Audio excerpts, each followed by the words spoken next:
За Монгол Улсын 35 дахь ерөнхий сайдаар томилогдож байгаа 8 сарын учрал танд ажлын амжилт хүсэж баяр хүргэе.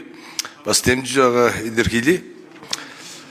За би давхардуулахгүйгээр хэдэд асуулт асууя.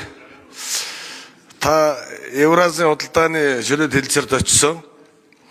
Тэгэд чөлөөт бүсийн асуудал баруун аймагуудын одоо төв хэдийг дунд Аз станы орнууд руу экспортлох, мах экспортлох тал дээр цагаан тайв гэдэг Оросын худалдааны сайд нарийн зөвлөлийн худалдаа хариуцсан хүнтэй уулзсан.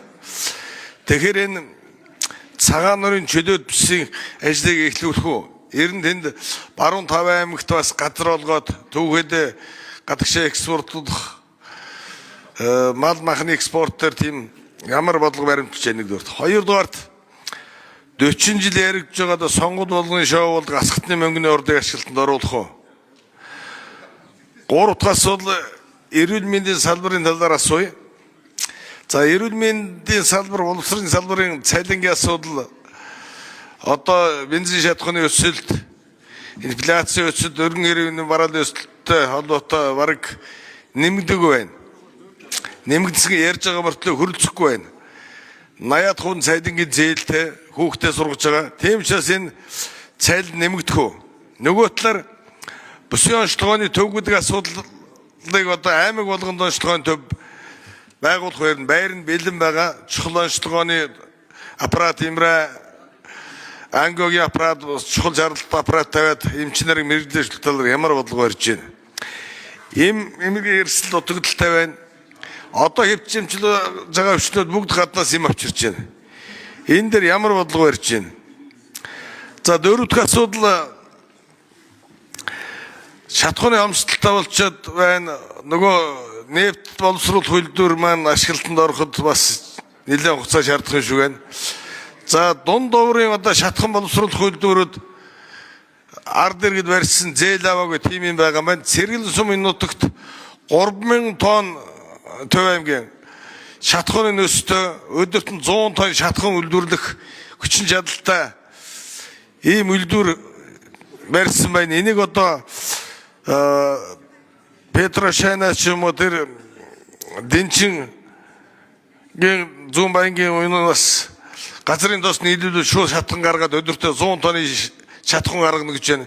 Энэ талаар та мэдээлэл авсан уу? Энэ цаашдаа ийм дэмжих өрнө.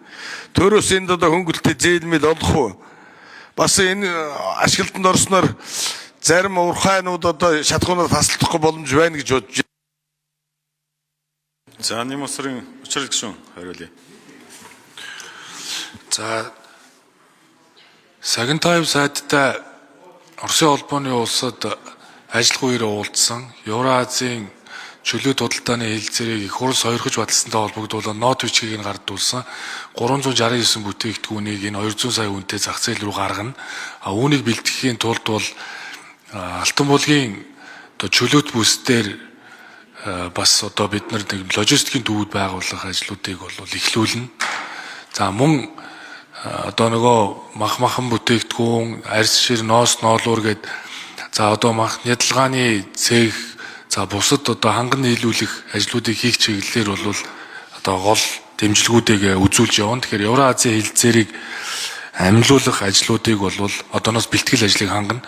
Би өөрөө анх энэ хэлэлцээрийг очно Беларусь зурсан сая их хурлын дарга багтаа сойрхож батсан учраас энэ удаагийн хэрэгжтийг анхаарч энэ эдийн засгийг төрөлжүүлэх бодлогоо хэрэгжүүлнэ гэдгийг бол бас хэлье. За юун дээр бол аймаг болгонд бүсийн онцлогооны төв байгуулах ажлуудын оронд бүсчилсэн байдлаар орон нутгийн эмнэлгүүдийг илүү чадваржуулах шаардлагатай гэж ингэж үзэж байна. Тийм учраас бол бүсийн онцлогооноос илүүтэйгээр орон нутгийн эмнэлгүүдийг илүү одоо чадваржуулах илүүтэй бас анхаарна. За асгатын мөнгөний орд дээр бол Эрдэнэс Монгол дээр энэ асгатын мөнгөний ордыг тухайн үед намайг бол бас нөгөө хэрэглэхийн дарга байхад бол миний явсан мэдээлэлээр бол хайгуулын ажил нь хийгдэж байгаа. Тэгэхээр тэр Жорг стандартаар нөөцийг нь тогтоох хөрөнгө оруулалт татгаар тухайн үед ажиллаж ийсэн. Одоо энэ ажлаа бол эрчимжүүлээд явна гэж та бас ойлгож болно. Асгатын мөнгөний шатхууны хомсдлын асуудал дээр бол бага уурын газрын төсний үйлдвэрүүдийг бол судлах ажлыг хийж байгаа гэдээ намайг Оросын холбооны төсөнд ажиллах үеэр бол энэ засгийн газраас мэдээлсэн. Тэгэхээр дорн говийн үйлдвэрийн газрын төсний үйлдвэрийн бүтээгдэхүүнийг нь хангаад илүү гарах бүтээгдэхүүнүүдийг гэрээний дагуу олгох боломжтой гэж үзэж байгаа. Тийм учраас бол үүн дээр за би ажил аваад энэ бага уурын газрын төсний үйлдвэрүүдийг судалгааны ажлыг эрчимжүүлээд танд эргэж мэдээллий. За эрүүл мэндийн салбар дээр бол эмийн чанарын асуудал тэр дундаа энэ инфляцид нөлөөдөд байгаа зарим одоо эмийн үнийг бууруулах иргэдийн үнийн өсөлтөөс хамгаалах арга хэмжээг авахын тулд бол бид нэг 2 ханган нийлүүлэх байгууллагатай бол өмнө нь уулзалт хийж исэн. Тэгэхээр шууд эмийг худалдаж авах дундаа ямар нэгэн зуужлагчгүйгээр худалдаж авах зарим одоо эмийн үнийг буулгах асуудлыг арга хэмжээг авахгүй бол ковидын үед хүртэл үнэ нь өссөн байсан. Тэрнээс хойш огт зарим эмийн үн богт буугаагүй юм байл. Тэр үүн дээр хэд хэдэн газартаа бол шууд ханган нийлүүлэх компанитай ажиллаад явах болцоотой гэдгийг бас эрүүл мэндийн яамнаас энэ их хурл дээр байгуулсан ажлын хэсгийн өрөөнд мэдээлэл авч ирсэн. Тэгэхээр би өөрөө бас энэ эрүүл мэндийн салбарын жаргал зовлонг бас мэдэх хүний хувьд энэ эмийн чанарыг сайжруулах асуудал руу бол гол анхаарлаа хандуулна. Цахимын сайд багт бол бид нар нөгөө ийм Монгол дээр одоо аль ч эмнэлэг дээр очиод эрүүл мэндийн шинжилгээг нь шууд авчдаг болгоцсон. Дээрээс нь нөгөө эмийн үнүүд бол бүгд нээлттэй болцсон. Нөгөө импортлж орж ирдэг эмүүдийн үнүүдийг ямар одоо үнээр зарагдж байгаа вэ гэдгийг нь бол шууд хяндаг болцсон. Энэ систем ажилласан учраас үүнийг олон нийтийн хяналтанд авчирч бас эрүүл мэндийн салбартаа бол гол анхаарлаа хандуул.